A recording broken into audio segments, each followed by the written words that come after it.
Olá pessoal, tudo bem? Estou de volta como havia prometido e hoje nós vamos dar início à série Espiritualidade para Iniciantes, com o tema O Pensamento.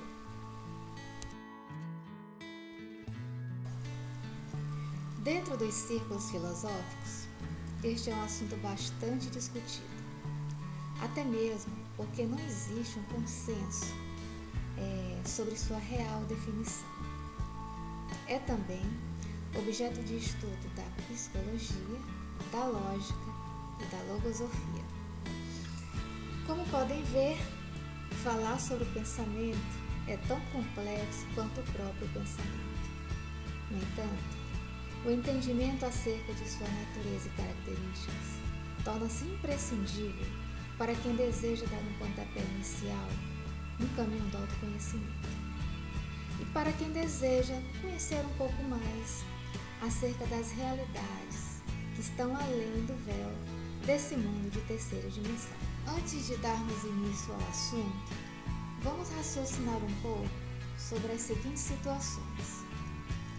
Quando eu penso, sou eu que estou pensando? Esses pensamentos estão presentes nos meus arquivos mentais ou eu estou copiando das ideias coletivas? E quando eu tenho um desejo, esse desejo vem de mim ou foi enviado para mim? Esses desejos me elevam ou são uma manifestação automática dos meus instintos? E o pensamento em si, o que é? Bem, para me ajudar a responder essas perguntas, eu tive uma grande ajuda. Então vamos à bibliografia.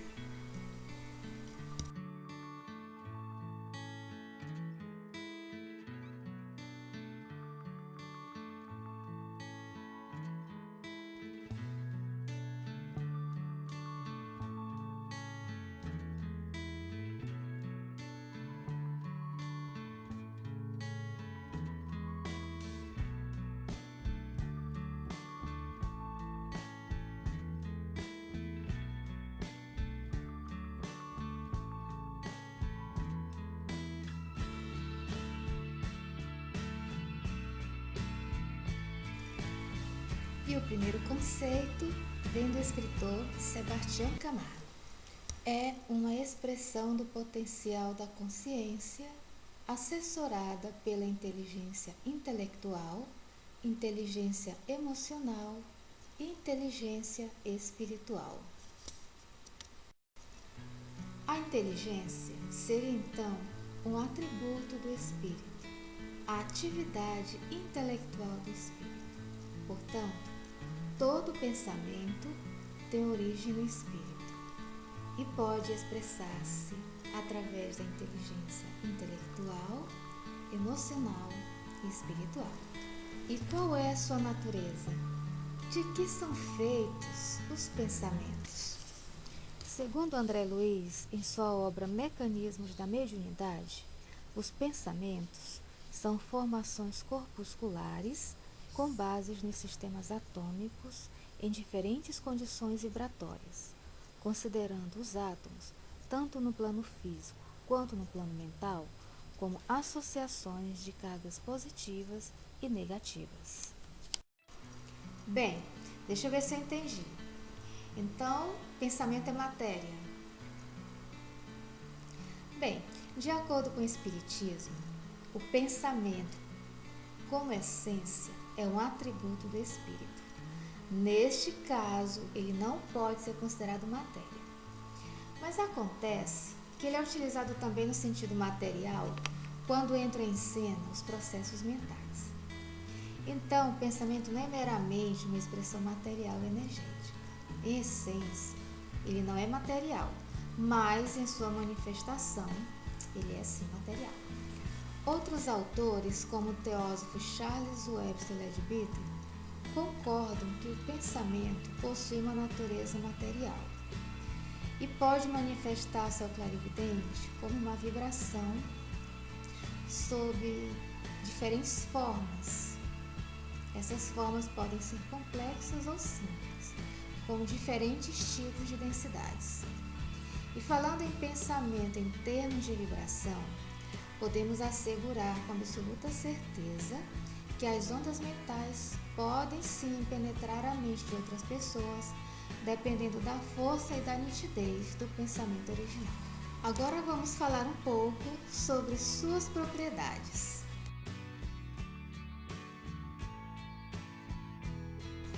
Uma das principais características do pensamento é seu poder de criação. Cada pensamento criado é uma criatura criada. O pensamento, ele não se perde nem se destrói, mas pode ser transformado. Eles ficam armazenados nos registros universais e em nossas células.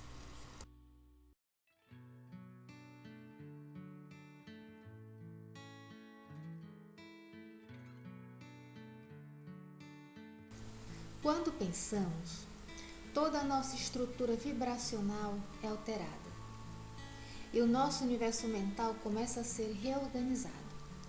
Podemos então harmonizar ou desarmonizar esse ambiente.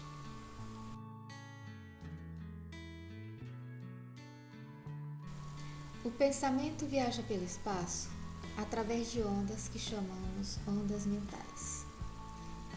Então, ele não conhece limitação de distância. Daí podemos compreender o poder das irradiações quando oramos por alguém que está a quilômetros de distância. Existem pensamentos de alta frequência e de baixa frequência. Lembrando que, quanto mais elevado for o pensamento, maior será a sua frequência.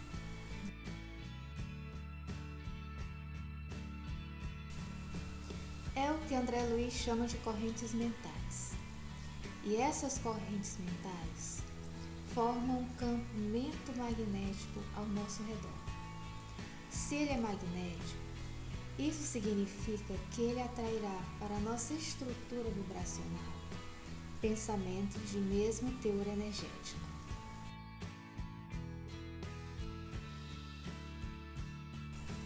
E como será que nasce um pensamento? Como é que ele se origina? Bem, o pensamento, ele se origina através de um estímulo. E este estímulo pode ser de natureza extrasensorial ou sensorial. Os estímulos de natureza extrasensorial se originam na própria mente, que é o grande laboratório das criações mentais. Ocorrem na própria intimidade espiritual. E os estímulos sensoriais são aqueles estímulos captados no plano físico através de nossos órgãos sensoriais.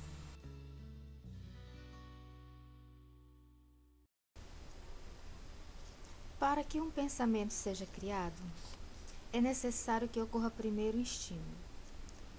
Então, o pensamento começa a criar corpo dentro do laboratório da mente. Então, os pensamentos vão formando ideias.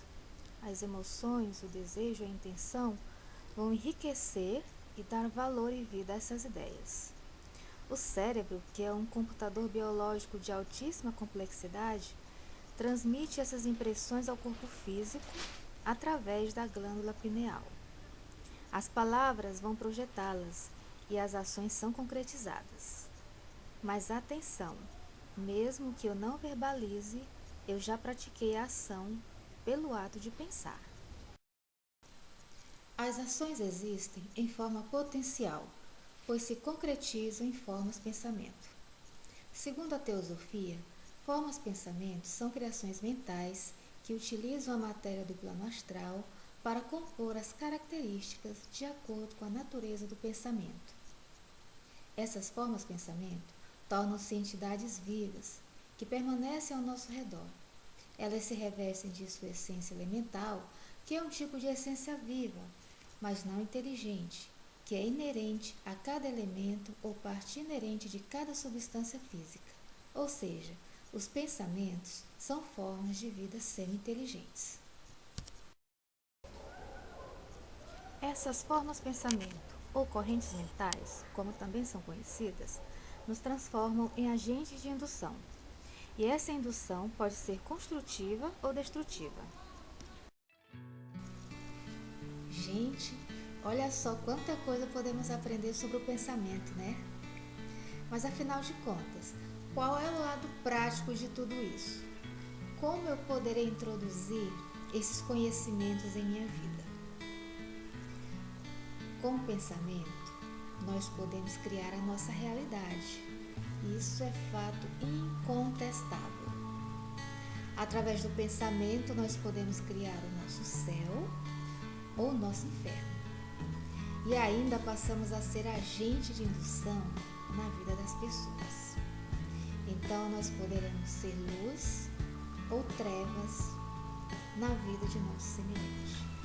E falando em indução mental, darei exemplos práticos do dia a dia de duas situações bem comuns, envolvendo indução mental negativa e indução mental positiva. Exemplos de indução mental negativa. Aquele tipo de conversa que geralmente nós temos acerca de violência, falar de doenças, debochar, leituras que não edificam, músicas que não edificam. Porque, gente, eu falei no início que o pensamento nasce de um instinto. Então seria interessante evitar todo tipo de estímulo que possa favorecer a criação de uma forma de pensamento doentia. Pois essas formas de pensamento doentia, elas vão nos prejudicar. Elas vão nos prejudicar a longo prazo, porque seus efeitos são cumulativos em nossa consciência. Tá? Então, é uma mudança de postura, é mudança de mentalidade, nascer de novo, como Jesus falou, abandonar velhos hábitos. E como eu posso ser um agente de indução positiva? Acolhendo as pessoas, tratando bem, evitando fofocas, evitando deboche. Uma dica que eu dou para vocês, que eu sempre coloco na minha vida, é o seguinte: quando eu me vejo dentro de uma determinada situação, eu pergunto para mim mesma: se um espírito evoluído estivesse vivenciando essa situação, qual seria o seu comportamento? A resposta vem imediatamente. Então é o seguinte: aquilo que um espírito evoluído não faria, eu também não vou fazer. É aquela máxima que Jesus falava sempre: orai e vigiai. Então a vigilância tem que ser constante em nossa vida. É isso aí, pessoal. Vou ficando por aqui. Espero ter contribuído um pouco mais com o conhecimento, esclarecimento de vocês. É óbvio que eu não poderia esgotar aqui esse assunto, que é muito amplo, muito complexo, mas existe uma ampla bibliografia sobre o assunto. Eu espero que eu tenha instigado um pouco mais a curiosidade de vocês em relação a esse assunto. Só resumindo assim de forma prática, nós podemos sim tornar a nossa vida mais leve, podemos tornar a nossa vida mais produtiva se começarmos a trabalhar na higienização de nosso espaço vibratório. A limpeza da nossa atmosfera mental é responsabilidade nossa. E vocês podem ter certeza, quando nós começamos essa modificação, muita coisa se modifica também na nossa vida.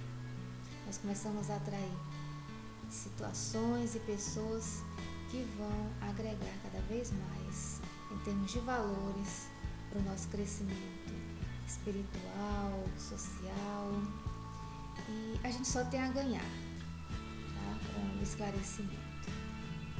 Pois, como diziam os antigos, Conhecimento é poder, mas não aquele poder fútil de querer se sobrepor ao outro, mas o poder sobre nós mesmos, o poder sobre nossas limitações, porque o nosso maior inimigo ou o nosso maior amigo pode ser nós mesmos, tá?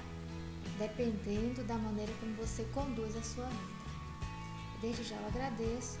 Futuramente estarei retornando com outros assuntos. Obrigada e até a próxima.